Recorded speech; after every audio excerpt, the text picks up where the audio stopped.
అందరికీ నమస్తే, welcome to our channel. నేను మీ గౌతమి. అయితే ఈరోజు ఆషాఢ మాసంలోని వారాహి నవరాత్రులు అన్నవి స్టార్ట్ అవుతున్న అన్న విషయం మనందరికీ తెలుసు.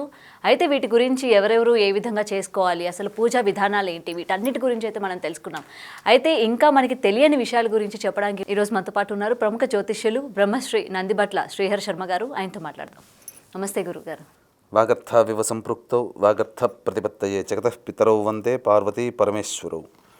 సదాశివసమారంభాం శంకరాచార్య మధ్యమాం అస్మదాచార్య పర్యంతం వందే గురుపరంపరాం. ఆదిత్యాయ చ సోమాయ మంగళాయ బుధాయ చ గురుశుక్ర శనిభ్యశ్చ రాహవే కేతవే నమః.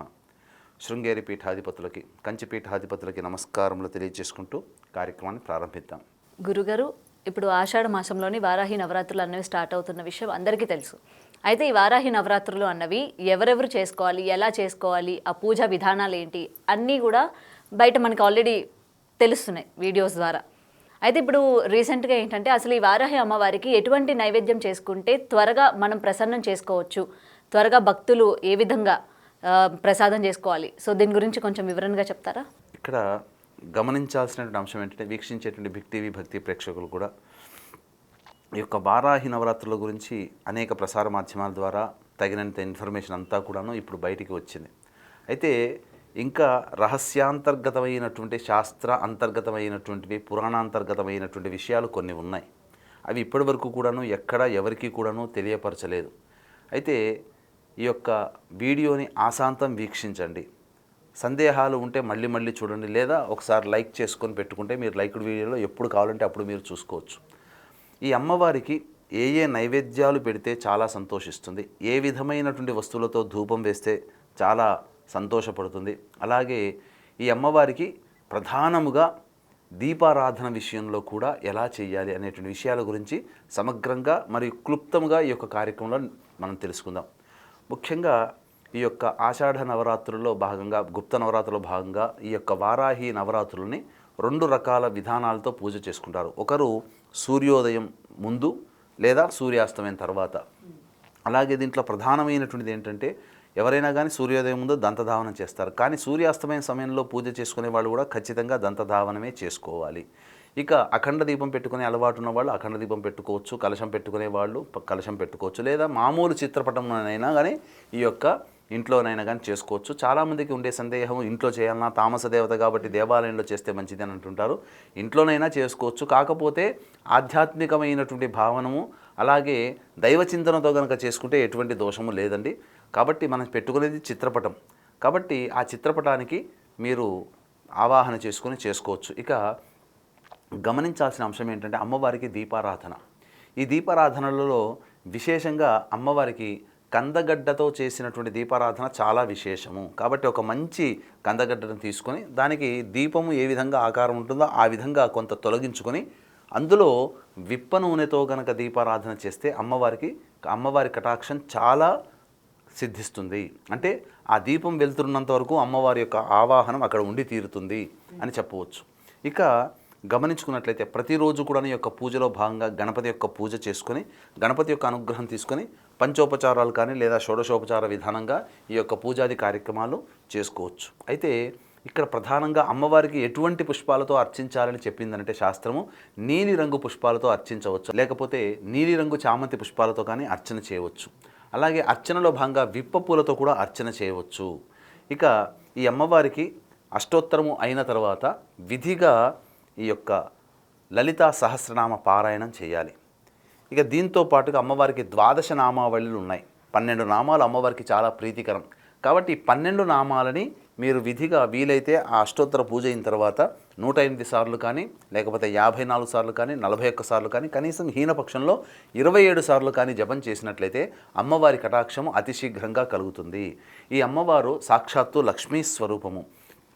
విష్ణు స్వరూపము వరాహ అవతారం అయితే, లక్ష్మీ స్వరూపము వారాహి అవతారం. అందుకే లక్ష్మీ సహస్రనామావళిలో భాగంగా ఈ అమ్మవారిని వారాహి ధరణి ధ్రువ అనే నామంతో లక్ష్మీ సహస్రనామాల్లో కూడా ఒక నామం ఉంది.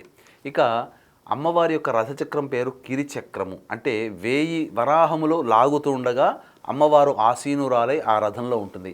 ఈ అమ్మవారికి రథచక్రిని అనగా రథసారథి స్తంభిని దేవిగా చెప్పబడి ఉంది.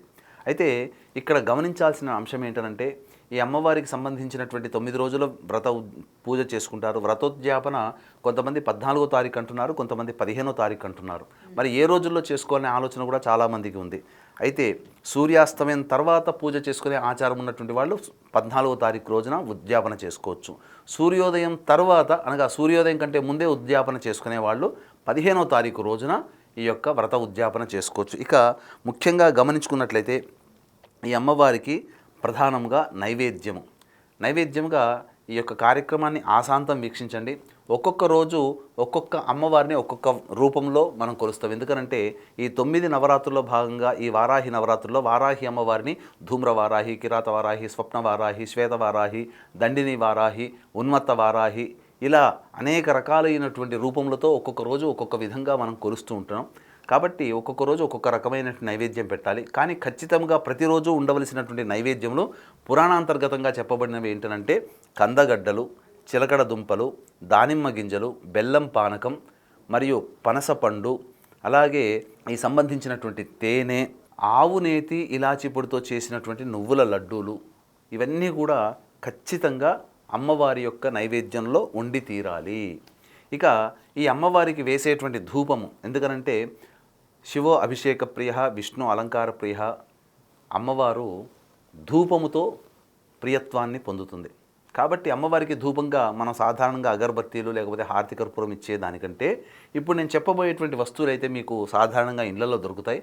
ఆ వస్తువుల పొడిని కనుక మీరు తీసుకొని ఈ యొక్క బొగ్గు కుంపటిలో ఈ అమ్మవారికి సంబంధించి ధూపం వేసినట్లయితే ఇంట్లో ఉన్నటువంటి నకారాత్మక దృష్టి, అంటే నరదృష్టి, నరఘోష, నరబాధలన్నీ తొలగిపోతాయి. మీ ఇంట్లో ఎవరికైనా ప్రయోగ బాధలు చేసినా ఆ ప్రయోగ బాధలన్నీ కూడా తొలగిపోతాయి. ఇంకా విశేషంగా చెప్పాలి అని అంటే ఈ ఇంట్లో అమ్మవారి యొక్క అనుగ్రహం అందరికీ సంపూర్ణంగా కలుగుతుంది. ఈ విధంగా ఏ ద్రవ్యాలతో మీరు ధూపం వేయాలి అని అంటే గుగ్గిలము, తెల్లదైనా నలుపుదైనా, యాలకుల పొడి, పసుపు పొడి, తెల్ల గురువింద గింజల పొడి, తెల్ల ఈశ్వరి వేరు పొడి, ఇది దొరికితే తీసుకోండి, లేకపోతే తెల్ల ఈశ్వరి వేరును పక్కకు పెట్టండి. ఇక తెల్ల జిల్లేడు పువ్వుల పొడి, మిరప పొడి, కారపు పొడి, శొంఠి పొడి, మైషాచి, ఈ యొక్క వస్తువులని మీరు తెచ్చుకొని వచ్చి ప్రతిరోజు ధూపం వేసినట్లయితే, ఈ అమ్మవారి పూజ చేసిన తర్వాత ధూపం వేసినట్లయితే తప్పకుండా ఈ అమ్మవారి యొక్క అనుగ్రహం సంపూర్ణంగా కలుగుతుంది. ఇక తాంబూలముగా చెప్పవలసినట్లయితే ఈ తాంబూలముగా తమలపాకులో పచ్చకర్పూరాలు, యాలకులు, లవంగాలు, జాజికాయ, జాపత్రి, జుబ్బాది ఇలాంటి సుగంధ భరిమలమైనటువంటి ద్రవ్యాలను ఇచ్చి తాంబూలంగా అమ్మవారికి సమర్పించవచ్చు. ఈ సమర్పించినటువంటి తాంబూలాన్ని ఎవరైతే పూజ చేస్తారో వారు స్వీకరించవచ్చు. ఇక పెట్టినటువంటి నైవేద్యం ఏదైతే ఉంటుందో అదన్నీ కూడాను ఈ యొక్క కుటుంబ సభ్యులందరూ కూడాను తీసుకున్నట్లయితే అమ్మవారి యొక్క సంపూర్ణ అనుగ్రహం కలుగుతుంది. ఈ యొక్క వారాహి నవరాత్రుల యొక్క పూజ విధానము భక్తిగా చేసుకోదలిచినటువంటి ద్వారా మీకు సకలమైనటువంటి శుభాలు కలుగుతాయి. ఎటువంటి శుభాలు కలుగుతాయి అని అంటే వివాహం కాని వాళ్ళకి వివాహం అవుతుంది, ధనప్రాప్తి కలుగుతుంది, కోర్టు న్యాయవాద విషయాల్లో మీకు మీదే విజయం అవుతుంది, ముఖ్యంగా భూగృహ వసతులు అనేటువంటివి కలుగుతాయి. ఇంకా చెప్పాలి అంటే శత్రు భయం అనేటువంటిది తొలగిపోతుంది. కాబట్టి దీన్ని దృష్టిలో పెట్టుకుని ఈ పూజ చేసుకొని ఏ సమస్యకైనా పరిష్కారం 2 రకాల పరిష్కారాలు. ఇప్పుడు సమస్య వచ్చినప్పుడు మంత్ర పరిష్కారము, దైవ పరిష్కారం, అలాగే అనారోగ్యం చేసినప్పుడు వైద్య పరిష్కారము, మానవ పరిష్కారం. కాబట్టి ఈ యొక్క పూజ చేసుకున్న వాళ్ళు మంత్ర పరిష్కారం, మానవులుగా మీరు పూజ చేసుకుంటారు, కానీ మంత్ర అనుగ్రహం కూడా కావాలి. కాబట్టి పూజ చేసుకున్న వాళ్ళు దైవానుగ్రహం పొందడం కోసం, అలాగే ఈ పూజ చేయలేకపోయాం, శక్తి లేకపోయింది, కనీసము మీరు ఈ యొక్క ఏదైనా హోమం చేస్తే బాగుండు కదా అని ఆలోచించేటువంటి వాళ్ళ కోసమై ఈ యొక్క 15వ తారీఖు రోజున రాత్రి 9 గంటలకి మా పీఠం ఆధ్వర్యంలో వారాహి అమ్మవారి యొక్క హోమము, ప్రత్యంగిర హోమము, బగళాముఖి హోమము మరియు రాజశ్యామల హోమం అనేటువంటిది సశాస్త్రీయంగా కేవలం 1500 రూపాయల రుసుముకి మీ గోత్రనామాలతో చేయించడం జరుగుతుంది. సాయంత్రం 5 గంటల లోపల మీ గోత్రనామాలు ఈ యొక్క కార్యక్రమం ద్వారా నమోదు చేసుకోవచ్చు. గురుగారు, ఇంకొక సందేహం ఏంటంటే ఇప్పుడు దేవిని పూజించే వాళ్ళు, ఇంట్లోని పెట్టి పూజించే వాళ్ళు పర్టికులర్గా మనం చెప్పుకుంటే ఈ మాంసాహారాన్ని ఇంట్లో వండుకోవచ్చా? ఇక్కడ ఈ అమ్మవారిని తామస దేవత, తామస రూపంలో కొలిస్తే తామసమైనటువంటి పదార్థాలు పెట్టాలనే ఆలోచన ఉంది. కానీ ఇక్కడ మనము గమనించాల్సిన అంశం ఏంటంటే ఈ అమ్మవారిని సాత్విక చింతనతో ఆరాధన చేయాలి. అందుకనే ప్రధానంగా చెప్పబడి ఉన్నటువంటిది ఏంటంటే ఈ అమ్మవారికి సంబంధించినటువంటి చిత్రపటం ఎలా ఉండాలి అని అంటే శ్వేతవరాహము అంటే ఏంటి, తెల్లటి ఆకారం కలిగినటువంటిది, తెల్లటి దుస్తులు ధరించినటువంటి ఈ యొక్క వారాహి అమ్మవారిని కనుక మనం చిత్రపటంగా పెట్టుకుని పూజ చేస్తే మనలో ఉన్నటువంటి తమోగుణాలు, సత్వరజస్ తమోగుణాలు, రజోగుణము తమోగుణము పూర్తిగా తొలగిపోయి సత్వగుణము ప్రవేశించి మనం అందరికీ సమాజానికి అందరికీ కూడాను మనం ప్రియముగా మారుతాము. తద్వారా మనకు ఏదైనా కానీ రాజమార్గంలో రావాలి, దొడ్డి మార్గంలో రాకూడదు. అందుకనే మీరు గమనించుకున్నట్లయితే ఇంట్లో మెయిన్ డోర్ నుంచి వచ్చినప్పుడు ఎంతో హుందాగా దర్జాగా మనం వస్తాం. అదే వెనక నుంచి వచ్చినప్పుడు తలకాయ ఉంచుకొని ఏదో తప్పు చేసిన వాళ్ళలాగా వస్తాం.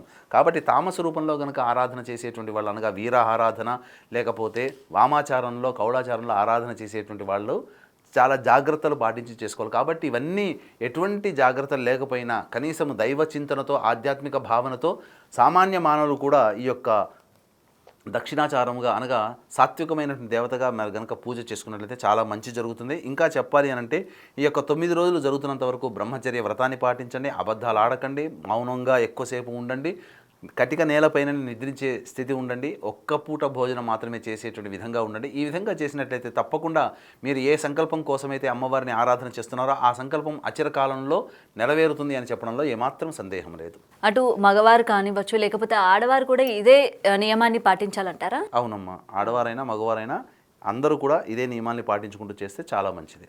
గురుగారు, 5వ రోజు అమ్మవారిని ఏ రూపంలో పూజించుకుంటే మంచిది, అలాగే ఎటువంటి ప్రసాదాన్ని సమర్పించుకుంటే మంచిది? అమ్మవారు ప్రధానంగా ఈ యొక్క 5వ రోజున శ్వేతవారాహి అమ్మవారి రూపంలో మనం కొలుచుకోవాలి. ఈ అమ్మవారు ఎలాంటిదంటే నీటిలో తేలియాడే అందమైనటువంటి యువరాణి రూపంలో ఉంటుందట ఈ అమ్మవారు. ఈ అమ్మవారిని శ్వేతవారాహి అమ్మవారిని పూజించడం ద్వారా సత్సంతానం కలుగుతుంది.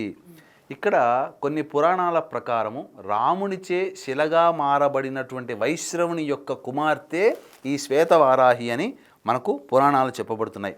ఈమె యొక్క గొప్పతనం ఏంటంటే, ఈమెకు ఉన్నటువంటి గొప్ప యోగం ఏంటంటే, ఈమె శివుడు ఏ పని చేసినా ఈమె యొక్క అంగీకారం ఉంటుందట. కాబట్టి ఈమెను పూజ చేయడం ద్వారా మనకున్న సమస్యలు తీరినాయి అనుకోండి, ఈ అమ్మ అనుగ్రహం పొందింది అనుకోండి, శివుడు అనుగ్రహించినట్టే కదా. అంటే ఈ అమ్మవారు అనుగ్రహించిందనంటే శివుడు అనుగ్రహించినట్టే లెక్క. కాబట్టి ఈ అమ్మవారి అనుగ్రహం ద్వారా లక్ష్మీ అనుగ్రహము మరియు ఈశ్వర అనుగ్రహం ఒకేసారి కలుగుతాయి. కాబట్టి ఈ అమ్మవారికి పూజ చేయడం ద్వారా శారీరకంగా మానసికంగా పుష్టి కలుగుతుందట. అలాగే గత జన్మ కర్మదోషాన్ని తొలగించే అమ్మవారు ఈ శ్వేతవారాహి అమ్మవారు అని చెప్పవచ్చు. ఈ అమ్మవారిని పూజించడం ద్వారా, హోమం చేయడం ద్వారా కీర్తి ప్రతిష్టలు పెరుగుతాయి. అంటే మీ పేరు 10 మంది నోళ్లలో నానుతుందని చెప్పవచ్చు. ఇక ఈ అమ్మవారికి పెసరపప్పుతో చేసినటువంటి అన్నమును నైవేద్యంగా పెట్టడం మరియు దద్దోజనాన్ని నైవేద్యంగా పెట్టాలి. అంటే పెసరపప్పు అన్నం రెండు కలిపేసి అట్లా పెట్టాలంటారా, పప్పు అన్నం లాగా? కాదమ్మా, పెసరపప్పు అన్నము అనేటువంటిది ఏంటనంటే ఈ యొక్క హవిస్సుగా ఈ యొక్క అన్నాన్ని వండుతారు. లేదా మనం అన్నం వండే సందర్భంలో కొంత ఒక పిడికెడు పెసరపప్పు వేసి అన్నాన్ని వండితే సరిపోయి. చాలా చక్కగా వివరించి చెప్పారు గురువుగారు. ఇప్పటి వరకు ఏంటంటే దీని గురించి చాలా మంది మాట్లాడారు, కానీ గురువుగారు మాటల్లోని మనకి ఏంటంటే వివరణగా, అంటే ఎటువంటి అవతారాల్లోని పూజించుకోవాలి, ఎటువంటి నైవేద్యం పెట్టుకుంటే మంచిది అని చెప్పి చాలా వివరంగా గురువుగారు అయితే మనందరికీ చెప్పడం జరిగింది. ఇంకా మీకు ఎటువంటి సందేహాలు ఉన్నా స్క్రీన్ మీద కనిపిస్తున్న నెంబర్కి కాంటాక్ట్ అవ్వచ్చు. అలాగే 15వ తారీఖున గురుగారు నిర్వహిస్తున్న వారాహి హోమంలో కూడా పార్టిసిపేట్ చేయొచ్చు. ధన్యవాదాలు. సర్వం Shri Umamaheshwara పరబ్రహ్మార్పణమస్తు. For more videos like this, subscribe Big TV channel.